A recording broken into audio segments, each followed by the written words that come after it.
NHM এর আন্ডারে contractual স্টাফদের যে এপিআর ফিল আপ করার প্রসেস চলছে, কীভাবে ফিল আপ করবে সেটা আমরা ডাইরেক্ট দেখে দিচ্ছি। প্রথমে আমাদেরকে সরাসরি চলে আসতে হবে গুগল বা ক্রোম, এখানে এসে সার্চ করে নেব ডব্লিউবি হেলথ। এখানে সার্চ করে নিলেই প্রথমে যে আমাদের পোর্টাল এসেছে ডব্লিউবি হেলথ পোর্টাল, এই যে এখানে দেখতে পাচ্ছি welcome to WB health portal, এখানে আমরা ক্লিক করে নেব। এখানে ক্লিক করে নিলেই আমাদের এই ইন্টারফেস চলে আসবে। এখানে সরাসরি আমরা কিছুটা স্ক্রল করে নিচের দিকে যাব। এখানে ব্ল্যাক কালারের উপর যেটা রয়েছে ই গভর্নেন্স, এই জায়গাতে এসে আমরা আরও স্ক্রল করব। এখানে স্ক্রল করলেই এখানে আমরা এসে গিয়েছি HRMIS, এই অপশানে আমাদেরকে যেতে হবে। এখানে ক্লিক করে নেব, তাহলে আমাদের এই ধরনের একটি ইন্টারফেস ওপেন হয়ে যাবে। এখানে অনেকগুলো অপশান রয়েছে, আমরা সরাসরি এমপ্লয়ি পোর্টালে চলে যাবো। এখানেই আমাদের কাজ রয়েছে, বাকি কাজ ব্লক বা আদার্স যে ডিপার্টমেন্ট রয়েছে তারা করবে। আমাদের যেটা কাজ এমপ্লয়ি পোর্টাল, এখানে এসে লগ ইন করবো। লগ ইন করার জন্য আমাদের এমপ্লয়ি আইডি সবারই রয়েছে, তো এমপ্লয়ি আইডি এখানে প্রয়োজন পড়বে। এবং নিচে যে পাসওয়ার্ডের অপশান রয়েছে সেখানে আমাদের প্যান কার্ডের যে নাম্বার রয়েছে সেই প্যান কার্ডের নাম্বার বসাতে হবে।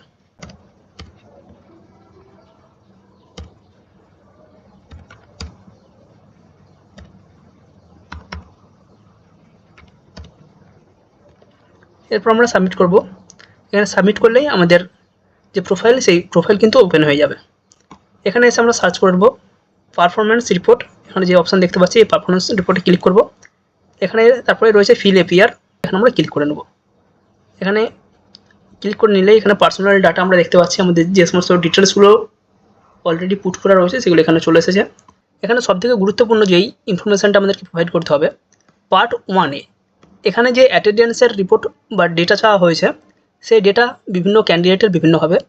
যারা স্টাফ নার্স এনএইচএম আন্ডারে রিক্রুটমেন্ট পেয়েছেন বা কন্ট্রাকচুয়ালি কাজ করছেন তাদেরও যেই দিন জয়েন হয়েছে সেই ডেটের বেসিসে ওয়ার্কিং ডেজ ক্যালকুলেট হবে। যারা সিএইচও হিসাবে রিক্রুটেড হয়েছেন তাদেরও জয়েনিংয়ের উপর এটা ডিপেন্ড করছে। 2024-এর মার্চ মাসে যে সিএইচও রিক্রুটমেন্ট হয়েছিল সেখানে যারা জয়েনিং করেছেন, এখানে যেহেতু 1/4/2024 থেকে ডাটা নেওয়া হচ্ছে সেক্ষেত্রে তারা 306 দিন বসাতে পারবেন, কারণ এপ্রিল থেকে কালেক্ট হচ্ছে এবং মার্চ মাসে যারা জয়েনিং করে নিয়েছেন সেটা মার্চ মাস বাদ যাচ্ছে। এপ্রিল থেকে 2025-এর মার্চ পর্যন্ত টোটাল যে ওয়ার্কিং ডেজ 306 এনএইচএমের গাইডলাইন অনুযায়ী এটাই উল্লেখ রয়েছে। শনিবার যারা কাজ করে এনএইচএমের আন্ডারে তাদের টোটাল ওয়ার্কিং ডেজ হবে 306।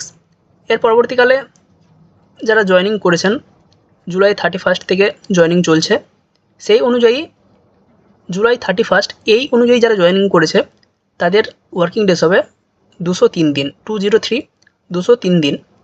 1 আগস্ট যারা জয়েনিং করেছে তাদের ওয়ার্কিং ডেজ হবে 202 বা 202 দিন।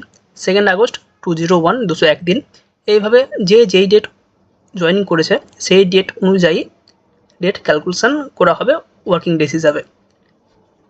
এবার এখানে ক্যাজুয়াল লিভ, যেই এমপ্লয়ি যতগুলো ক্যাজুয়াল লিভ নিয়েছে তার ডিটেলস রয়েছে। ডেটা এন্ট্রি অপারেটর যিনি রয়েছেন ব্লকে বা ব্যাম যিনি রয়েছেন তার কাছে অ্যানুয়াল লিভেরও ডিটেলস পেয়ে যাবে ব্লক থেকে।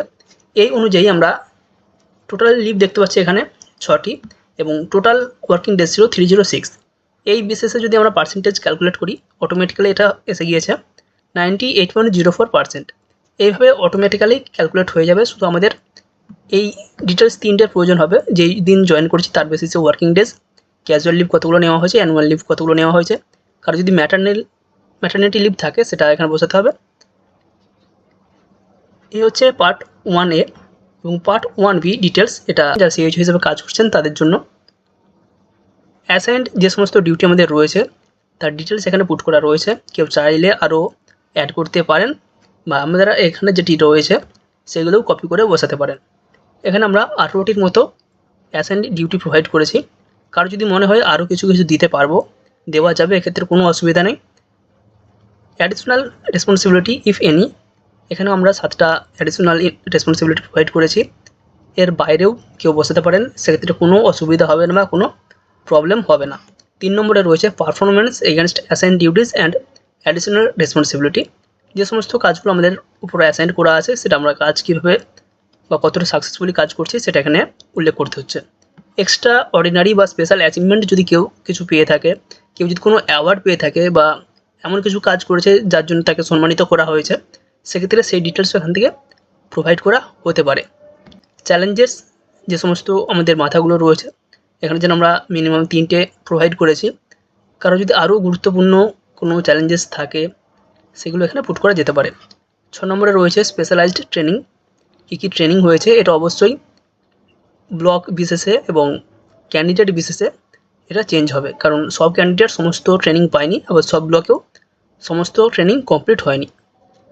7 নম্বরে রয়েছে specific area in which the employee want to upgrade his or her capacity through training. আর কী ট্রেনিং হলে আমাদের কাজ করতে আরও সুবিধা হবে, সেক্ষেত্রে যার যেরকম প্রয়োজন রয়েছে, যে সমস্ত ট্রেনিংয়ের প্রয়োজন রয়েছে সেগুলো ব্লকের সাথে ডিসকাস করে এখানে পুট করা যেতে পারে। এগুলো যদি আমাদের বসানো হয়ে যায়, আমাদেরকে সরাসরি চলে আসতে হবে এখানে প্রিভিউয়ে ক্লিক করে নেব। তারপর আমরা যা যা পুট করেছি এখানে সমস্ত ডিটেলস এখানে পেয়ে যাব। এরপর সেভ অ্যাজ ড্রাফট এখানে ক্লিক করে দিলেই আমাদের আপাতত কাজ কমপ্লিট। এবার কেউ যদি ফাইনাল সাবমিট করতে চাও তাহলে এখানে ফাইনাল সাবমিটেরও অপশান রয়েছে, যেমন আমি এখানে সেভ অ্যাজ ড্রাফটে ক্লিক করে দিলাম, এখানে আমার পাশে ফাইনাল সাবমিট অপশান এসে গিয়েছে। এক্ষেত্রে যদি আমি চাই ফাইনাল সাবমিট করতে তাহলে এখানে গ্রিন কালারের বক্সে ক্লিক করে দেবো। যদি না চাই আপাতত ড্রাফট করা থাকলেও প্রয়োজনে চেঞ্জ কিছু করতেই পারি।